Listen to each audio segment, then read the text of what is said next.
먼저 지수부터 좀 보도록 할게요. 다우지수 1.1% 하락을 했고요. S&P 500도 1.2, 나스닥 지수도 다우지수와 하락폭이 똑같아요. 1.1% 하락을 했습니다.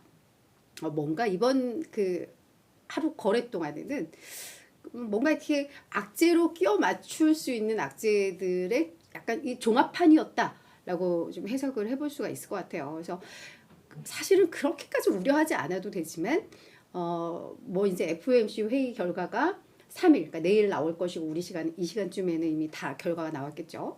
뭐 그런 FOMC 회의도 앞두고 있고 뭐 이러다 보니까 그냥 부담스러운 요인들, 투자 심리를 위축시킬 수 있는 요인들이 그냥 다 녹아진 게 아닌가라는 좀 생각을 듭니다. 자, 그럼 이유 하나하나 좀 살펴보도록 할게요.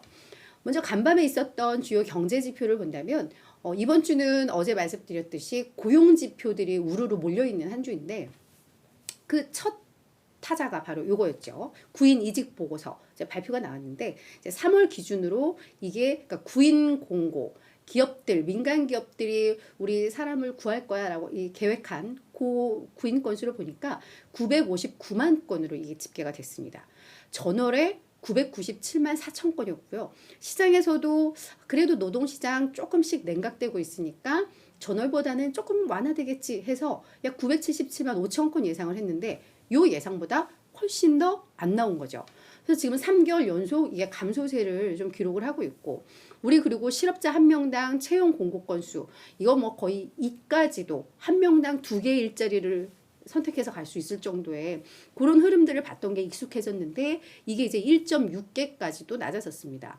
물론 팬데믹 이전의 이 평균 수를 보면은 한 1.2개 정도니까 여전히 노동시장이 견고한 것은 맞습니다. 하지만 이 아주 강렬하고 뜨거웠던 게 조금씩 완화되고 있는 흐름은 확실히 좀 포착이 되고 있는 것 같아요. 그래서 사실 요 고용 보고서 자체만은 나쁘지는 않은 것 같아요. 왜냐하면 내일 FOMC 금리 결정을 앞두고 요 정도 나와주면 어떤 뭐 큰 이벤트가 벌어질 가능성이 좀 낮거든요. 그래서 고용 보고서는 뭐 괜찮았다. 여전히 뜨겁지만 약간 냉각되고 있는 뭐 요 정도로 해석을 했다면 이건 괜찮은 흐름입니다. 이제 두 번째 요것부터가 약간 이제 거슬리기 시작하는 건데요.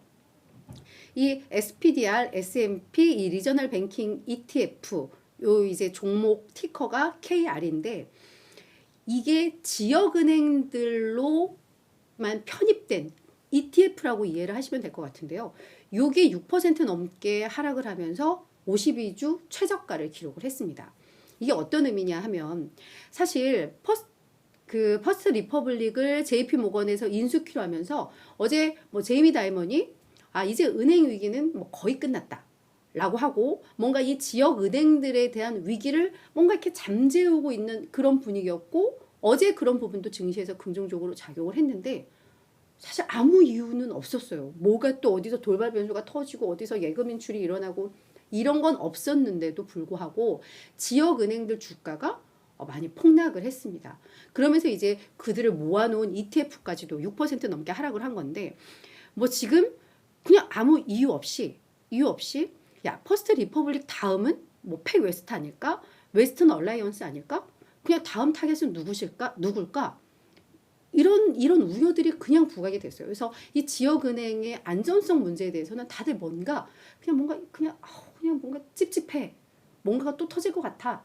라는 그런 분위기가 뭐 그냥 불거진 거예요. 그러면서 이제 이게 투자 심리에도 악영향을 좀 미쳤다라고 보시면 될 것 같은데 그렇다고 정말 아무 이유가 없이 이렇게 하락을 하지는 않았겠죠. 이제 긴축 이슈를 이제 앞두고 있다 보니까 사실 계속 지금 지역은행들이 어려움을 겪는 게 계속 연준에서 금리를 높여가면서 뭐 자금 조달이 어려움도 있고 뭐 약간 뭐 이런 부분들이 어렵다 보니까 사실 지역은행들이 하나하나 어려움을 겪었던 것처럼 이제 긴축을 앞두고 그런 부분들이 조금 더 부각이 된 거일 수도 있겠고 호주 중앙은행이 약 10번 정도 금리 인상하다가 지난달에 이제 중단을 했거든요. 또 이번에 또 갑자기 인상을 한 거예요. 그러니까 지금 뭔가 경기에 대한 우려가 있지만 이런 중앙은행들은 물가가 안 잡히면 결국 그 금리 또 계속 올리는구나. 이게 이제 또 긴축 앞두고 정책 앞두고 호주 중앙은행이 먼저 이렇게 터트려 버리니까 이제 그런 것들이 좀 맞물린 게 아닌가라는 좀 생각이 듭니다. 여기에다가 제닛 옐런 재무장관도 또 약간 투자 심리를 위축시킬 만한 발언을 좀 했는데요.